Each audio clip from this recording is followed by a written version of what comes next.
প্রিয় বন্ধুগণ, বক্তব্য স্পষ্ট,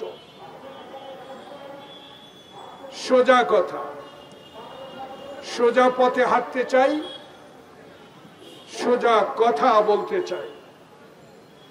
হাসিনাকে ভয় পায় নাই, ফ্যাসিস্টকে ভয় পায় নাই, ডিবি হারুনকে ভয় পায় নাই, থানার ওসিকে ভয় পায় নাই, ডিজিডিএফআই এনএসআই যারা দলীয়করণ করেছিল হাসিনা তাদেরকে ভয় পায় নাই। দলের শীর্ষ পর্যায়ের নেতাদের নির্দেশে দলের সাংগঠনিক শক্তি বাড়িয়ে দেশের মানুষের কথা বলার চেষ্টা করেছে।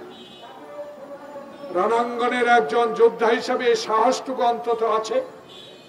বড় নেতা হতে পারে নাই, কিন্তু একজন কর্মীর মর্যাদায় ডক্টর মোহাম্মদ ইউনূসের মাধ্যমে দেশে একটি সুষ্ঠু নির্বাচন যদি দেখে যেতে পাই, এইটুকুই আমার পাওয়া। প্রিয় বন্ধুগণ, সোজা কথা এই, পরস্পর জানতে পারলাম দেশে একটি মানবিক কারণে করিডোর দেওয়া হচ্ছে।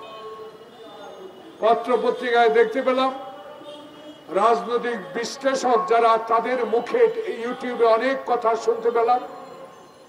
পত্রিকার মাননীয় সম্পাদক মন্ডলী অনেক কথা বলার চেষ্টা করছেন, কেউ পক্ষে, কেউ মানবিকের পক্ষে, কেউ না দেওয়ার পক্ষে। আমি একটি ছোট্ট রাজনৈতিক কর্মী হিসাবে ছোট মনে হতে পারি, ছোট নেতা হতে পারি। আমারও বয়স ৭৪। আমি বাংলাদেশের সকল আন্দোলনে সম্পৃক্ত হবার সৌভাগ্য হয়েছে। এই কথাগুলি বলার নিজকে গুণান্বিত করার জন্য নয়, শুধু মনে করিয়ে দিতে চাই, ডক্টর মোহাম্মদ ইউনূস আপনি পৃথিবীর ইতিহাসে একটা সম্মান এনে দিয়েছেন আমাদেরকে। এখনো সেই সম্মানিত ব্যক্তি হিসাবে আপনি এখনো মানুষের মনে আছেন, কিন্তু কোথাও যেন একটা দাবা খেলা হচ্ছে,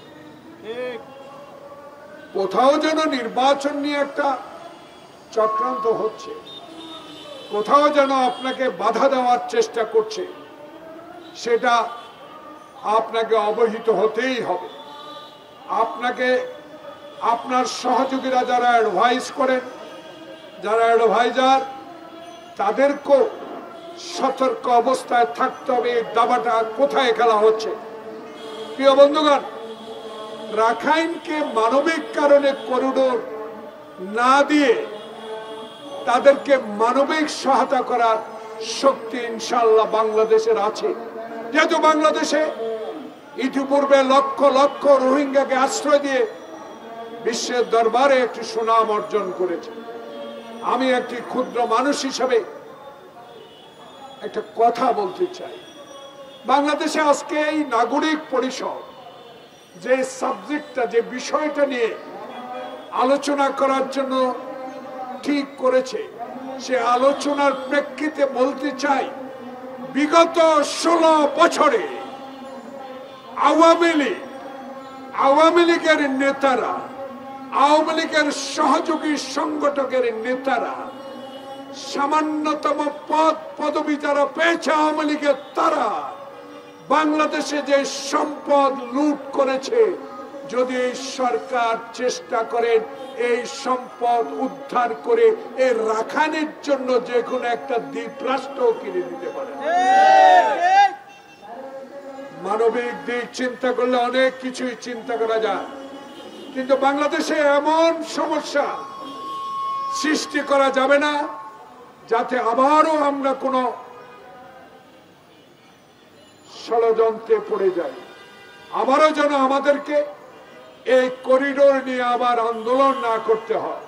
তাই সরকারের কাছে করিডোরের প্রশ্নে আমি অনুরোধ জানাবো, বিচার বিবেচনা করে যেই সরকার গঠন করবে, যে দল আপনার অধীনে নির্বাচন দিয়ে, সেই সরকারকে এই বিষয়ে সিদ্ধান্ত দেওয়ার জন্য আমি বিনয়ের সহিত আপনাকে অনুরোধ জানাবো। বন্ধুগণ, আওয়ামী লীগের নেতাদেরকে গ্রেপ্তার করা হয় না।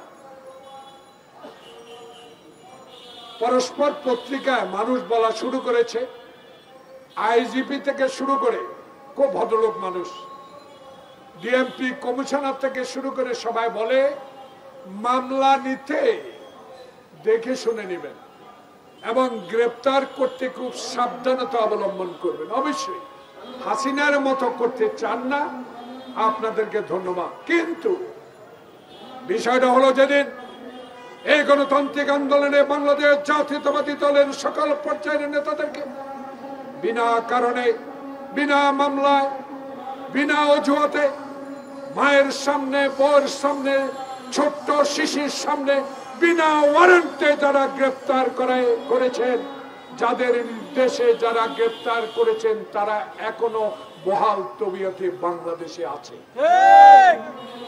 তাদের বিষয়ে আপনাদেরকে 8 মাসও কেন সিদ্ধান্ত নিতে পারলেন না?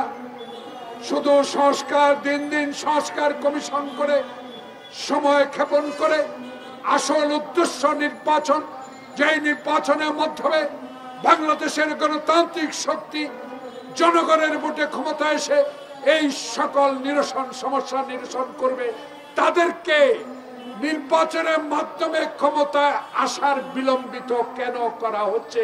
তাই কোথাও যেন একটা দাবা খেলা হচ্ছে। আমি রাজনৈতিক কর্মী, আমি রাজনৈতিক কথাই তুলে ধরতে চাই।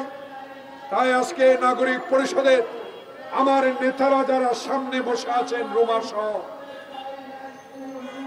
কথা সবার কিছু নাই। গতকালকে আরেকবার প্রমাণিত হলো বাংলাদেশে যিনি গণতন্ত্রের জন্য 16 বছরে লড়াই করেছেন, যিনি নিজের সন্তানকে হারিয়েছেন, যিনি তার বড় ছেলেকে 111 সরকার মেরুদণ্ড ভেঙে দিয়ে বিদেশে পাঠিয়ে দিয়েছেন, যাকে বিনা কারণে 5টি বছর কারাগারে রাখা হয়েছে, যাকে বিনা চিকিৎসা মৃত্যুর দিকে ঠেলে দিয়েছিল। এই কথাগুলো আপনাদের স্মরণ করা উচিত। তাই আইন শৃঙ্খলা বাহিনী আপনাদেরকে, সশস্ত্র বাহিনী আপনাদেরকে ধন্যবাদ জানাই। গতকালকে লক্ষ হাজারো মানুষের রেশনের থেকে যে অভ্যর্থনা জানিয়েছেন, আপনার আইন শৃঙ্খলা রক্ষাকারী বাহিনী যেই সহযোগিতা করেছেন, বাংলাদেশ জাতীয়তাবাদী দলের একজন নগণ্য রাজনৈতিক কর্মী হিসেবে আপনাদেরকে ধন্যবাদ অবশ্যই জানাতে হয়। কিন্তু এতে প্রমাণিত হয়েছে গতকাল বেগম জিয়া যেই কথা বলেছে 82 সালে এরশাদের বিরুদ্ধে, এরশাদের দ্বারা দেশে গণতন্ত্র কোনোদিনও ফেরত আসবে না। এরশাদ একজন স্বৈর শাসক। হাসিনাকে এইভাবে বলেছে, আপনার সাথে ঐক্য করেছি এরশাদের বিরোধী আন্দোলনে, এরই মধ্যেই আপনি আরেকবার বেইমানি করেছিলেন, তাই আপনাকেও জনগণ বিশ্বাস করে না। কারণ আপনি কার কন্যা, আপনি কার সন্তান? যেই পিতা 1 মিনিটে বাংলাদেশে গণতন্ত্রকে হত্যা করে বাংলাদেশে বাকশাল কায়েম করেছিল, সেই পিতার সন্তান আপনি। আপনারা কি গর্ব করে বলেন আমার বাবার স্বাধীনতা এনেছে, আমার বাবার দেশ, আমার বাবার সম্পদ, কেউ এখানে হাত দিতে পারবে না। আল্লাহর কি রহমত, জনগণের কত দুর্দর্শ আন্দোলন, এই ছাত্র জনতার মুগ্ধের রক্তের বিনিময়ে আপনি বাংলাদেশে এখন নাই। আপনার অহংকার ভেঙে চুরমার হয়ে গিয়েছে। আপনি এখন ভারতে মোদির কাছে বসে এখনো ষড়যন্ত্র দাবার চাল চালছেন। বাংলাদেশের জনগণ আপনাকে আর কখনো এই দেশে রাজনীতি করতে দিতে আসবে না, যতক্ষণ না পর্যন্ত আপনার বিরুদ্ধে 100-র উপরে মামলা, সে মামলার বিচার না হবে। তাই আজকে বেগম জিয়া আবার প্রমাণিত করেছেন। গতকালকের এই অভ্যর্থনা আমরা আবার উৎসাহ পেয়েছি, জনগণ আবার উৎসাহ হয়েছে, উৎসাহিত হয়েছে। এদেশে গণতান্ত্রিক আন্দোলন ইনশাল্লাহ আবার সফল হবে। যারা 4000 উপরে বিএনপি নেতাকর্মী আত্মহত্যা দিয়েছেন, ছাত্র জনতার জুলাই আগস্টের বিপ্লবে যারা শত শত ছাত্র আত্মহত্যা দিয়েছেন, আপনাদের প্রতি আমাদের আশা, আপনাদের প্রতি আমাদের দোয়া থাকবে। আপনাদের রক্তের প্রতিশোধ বাংলাদেশে আসবে ইনশাল্লাহ। যদি ডক্টর মোহাম্মদ ইউনূস আপনি যদি একটি সুষ্ঠু ভোট, দিনের ভোট দিনে করে দিতে পারেন, বাংলাদেশের পছন্দের মানুষ, বাংলাদেশের মানুষ পছন্দের দলকে ভোট দিয়ে ইনশাল্লাহ নির্বাচিত করে এই দেশে একটি সংসদ করবে, সেই সংসদে ৩১ দফার দাবি পূর্ণ বাস্তবায়ন করে দেশ পরিচালনা হবে।